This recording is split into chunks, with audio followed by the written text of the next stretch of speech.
Yo, what's up mga idol? May gagawin tayo. So, pinalala mo ito galing sa 505 Bro Legion Compound Avenue, Parañaque, Metro Manila. So, shoutout kay Felix Campos. So, siya po ang may-ari nito. So, ang problema daw nito mga idol ay battery connector. Infinix ba to or Tecno? So, halos pare-pares lang naman ang ano yan, connector mga idol, ang Infinix at Tecno at Itel. So, tingnan natin mga idol kung magawa natin ang paraan kasi di natin alam. Baka mamaya sira-sira na palang board nito. So, yan, buksan na natin mga idol. So, naka-ano siya. Tawag ito, naka-tape, karton. Paano ba ito buksan? Ito.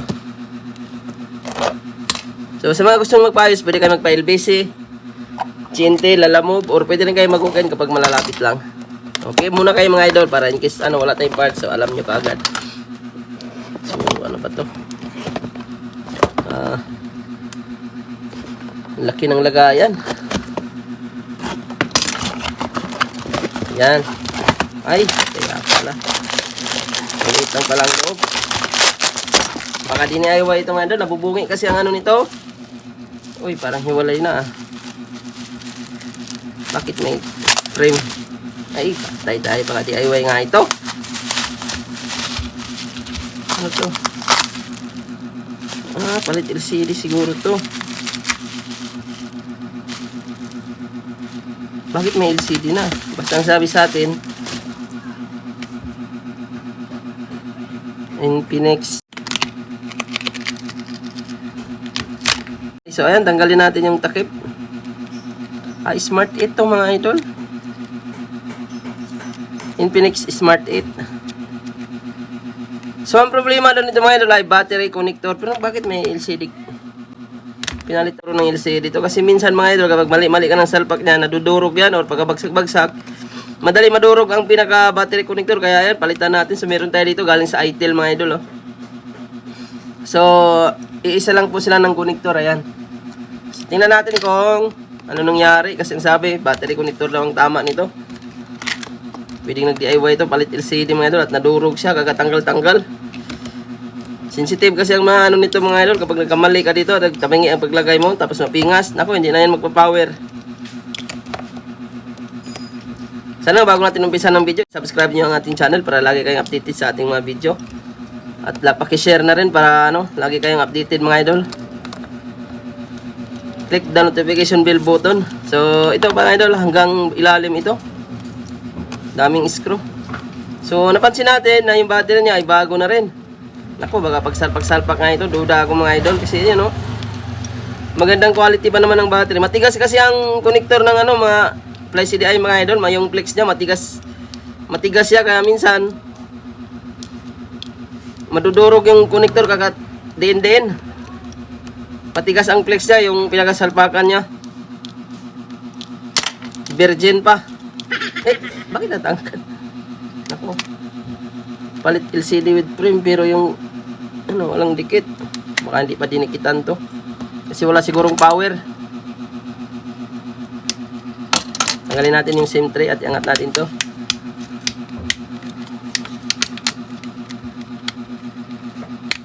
Yan, tanggalin natin itong fingerprint. Ay, yun nga, kitang kita agad ang problema mga idol oh. Wala na nga yung connector niya. Ang natira na lang isa oh. Isang paa na lang. Naku, pati pa naman yung natanggal yung mga... Naku, nasama ang mga paa mga idol.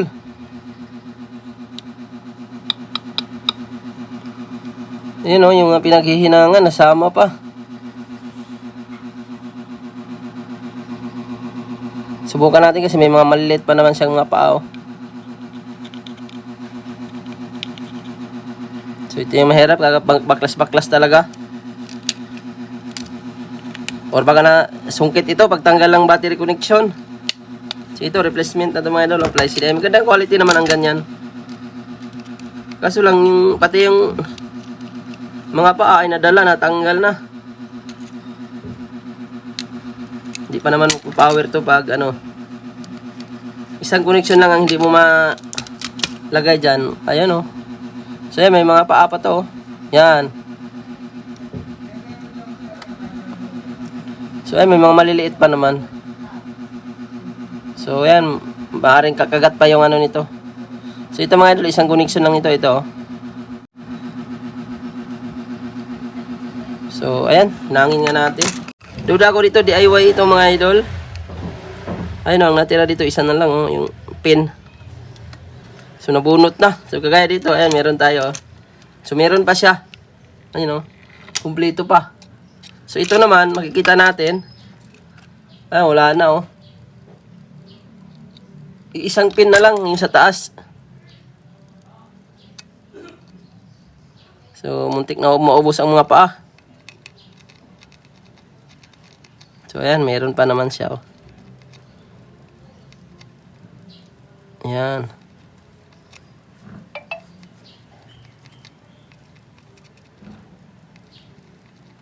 So, kung hindi ito kakapit, diskartean natin to. Jumper method to.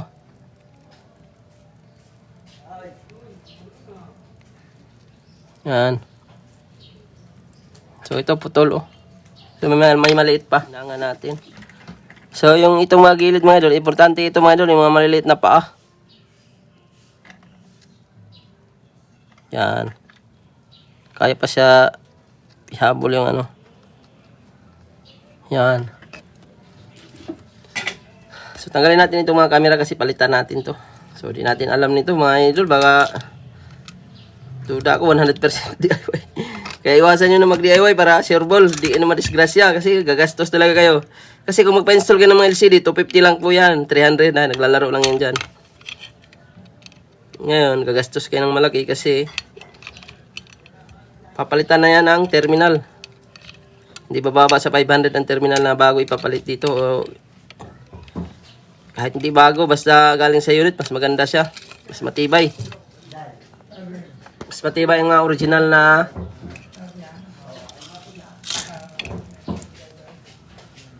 battery connector. So ito ipapalit natin mga idol. Unahin natin pagtanggal to. Sa diretso natin lapat yan.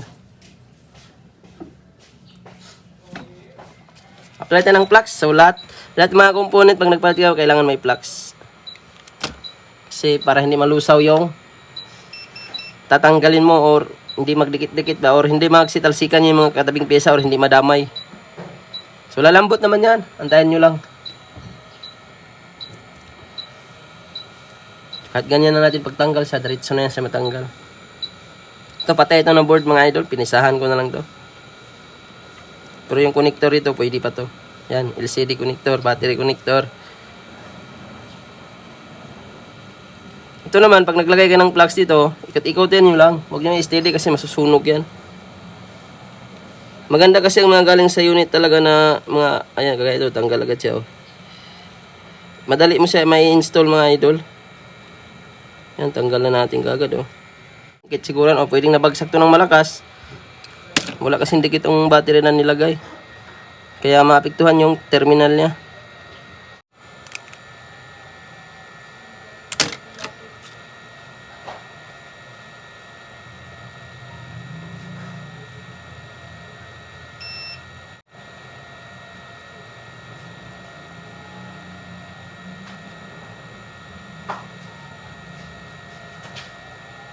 Ayan, kapit na yan. Sana kumapit yung kabila mga idol. Ayan, umabot pa siya. Istira natin. Kasi kung walang linya to,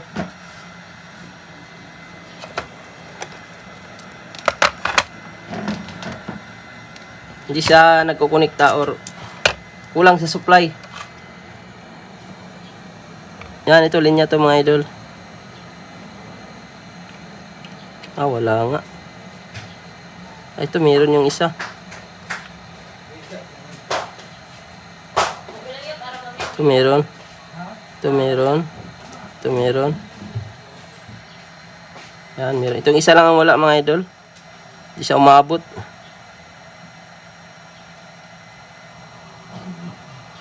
Ito mahalaga to. So, testingan na natin kung gumana o hindi. Pag hindi gumana, jumper natin isang linya.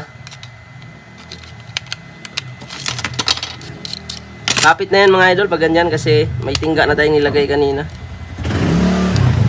Yan. So pag naglagay ka nito, kailangan nakapix siya. Tupiin yung konti. So ito, wala namang tama yung pinaka-connector niya. Oh.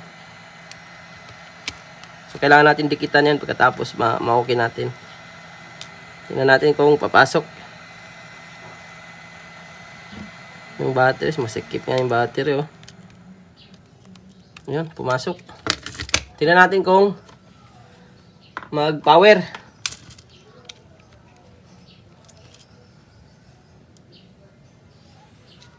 Yun, nag-vibrate mga idol. Good siya.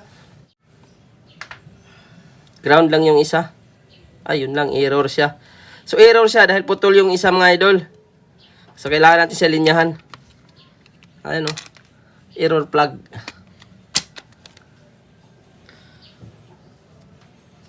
So, linyahan natin to.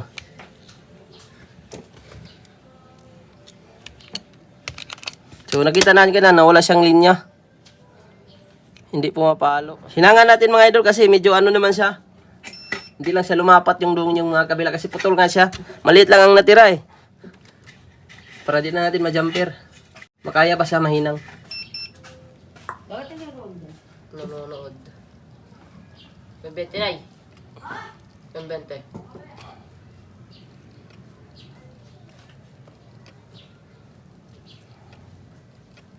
Yan. Tira natin. Pag ito hindi pumalo, ibig sabihin hindi siya umabot. So dito meron siya, pagdating dito wala. Meron na. So kailangan nakadiin siya. Maliit na kasi ang linya mga idol. Ginampiran ko na lang. So hindi talaga mahabol ang isang linya. So ginamper natin mga idol. So di na natin nakita sa video kasi maliit lang ang linya niya, you know. So itong linya na nawala kanina ay dito. So dito natin dinamper sa ano. Dito po yung linya niya, nakita natin sa microscope. Dito natin tinap sa ayan, itong tulok na papunta dito sa nawalang linya kanina. So tingnan natin kung mag-ano. Ayun, meron na. Ayun, meron na rin. Meron na lahat. So tingnan natin kung mag-normal na.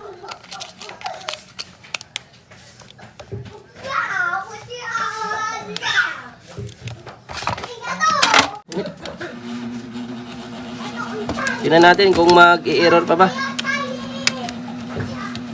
Ayan. Kanina error siya. Error plug. Ayun, okay na mga idol, oh. Dali na. Kaya mas okay siguro kung halimbawa mag-DIY man kayo, mga ganito, iwasan nyo kasi lalong malaki ang gastos. Balik natin yung camera. So natatanggal naman ang battery dito mga idol, removable siya. Kasi napalitan na natin. So iwasan nyo rin magtanggal lalo kung sukitin nyo ng matigas. Lalo kung bakal kasi masusungkit yung ilalim talaga, madadama yung ano, mga paa. Madala. Kapag nadala siya, matik na, sira. Kaya nun, nilinyahan natin ng isa. Kasi nag-i-error siya.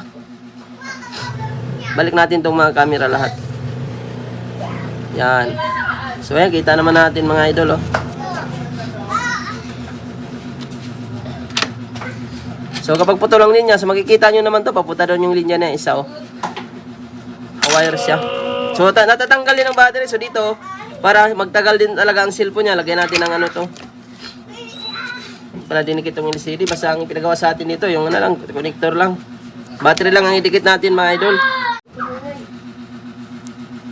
So, lagyan natin ng T7000. Ay ano, double-sided tape pala.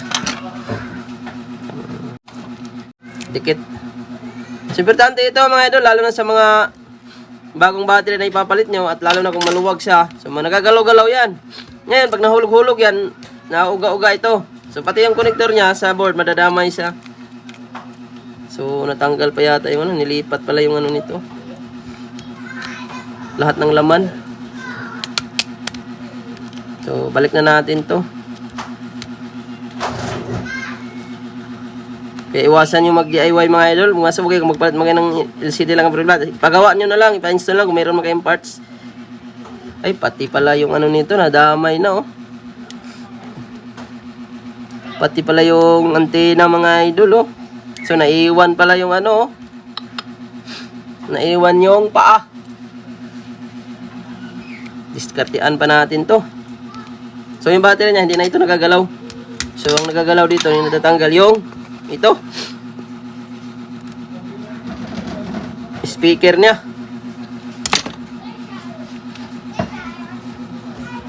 So maaring pag ano yan, pwedeng basag na rin yan. So diskartehan na lang natin itong antena mga idol. Kaya naman to diskartehan.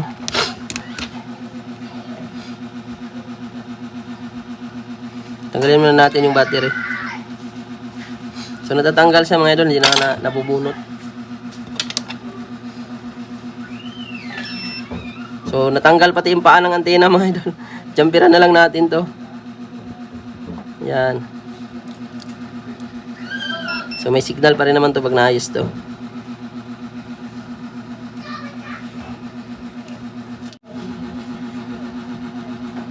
Ayan. So ihinang muna natin to. Ground.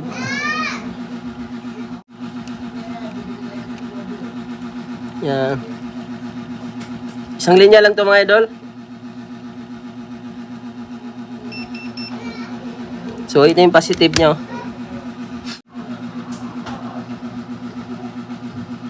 Pag nag-angat kayo ng antena mga idol, pinakadulo kayo mag-angat. Kasi madadamage yung antena niya, mapuputol. Bisaya pa, maibot. Tanggal yung ano niya, yung linya.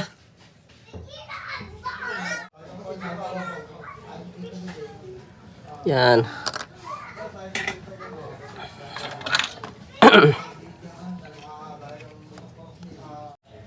Isang linya to.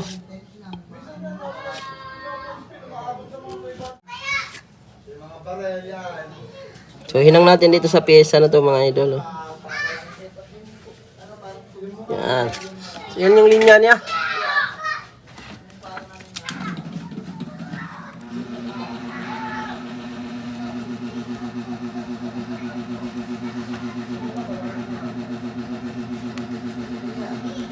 So yung mga mali sa mga nag-DIY talaga.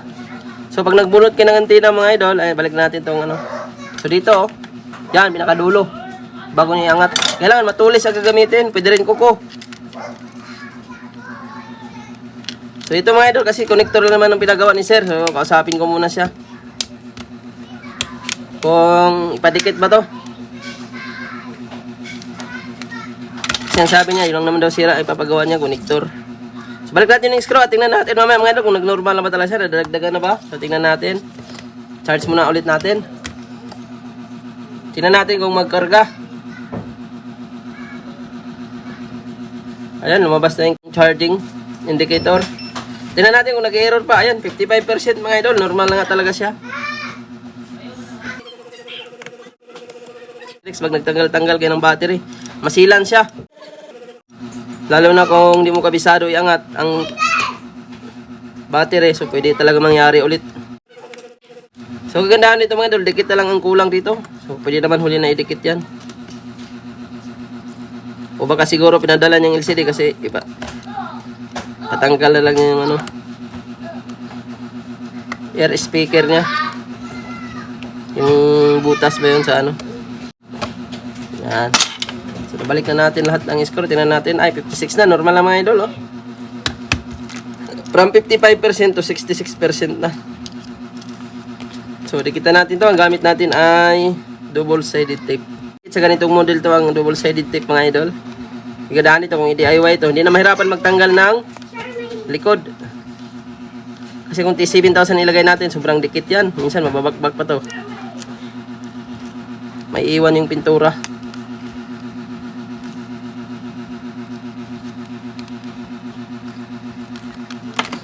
Wala na itong dikit pagdating dito. Tinanggal na. Maraming salamat mga idol. Sana isuportahan niyo ang channel natin. Pa-like, pa-subscribe ng ating channel. Paki-share na rin. Para lagi ang updated sa mga video natin. At tingnan natin kung mag-on to hanggang mino. So nag-error sa unang gawa natin. So nung jinampiran na natin yung linya, nawala na yung error. Kasi kulang sa linya mga idol, supply. Putol. Una natin. So di ko na siguro ipakita kung paano idikit yan. Basta ang halaga nagawa natin yung ginawa natin. So ang pagdikit yan, madali lang naman yan. So medyo mahaba ng ating video. Kanina talaga, hindi niya magpapower dahil wala na yung terminal niya ng battery. So ito, sayang to. Ano kayang problema dito sa ano niya?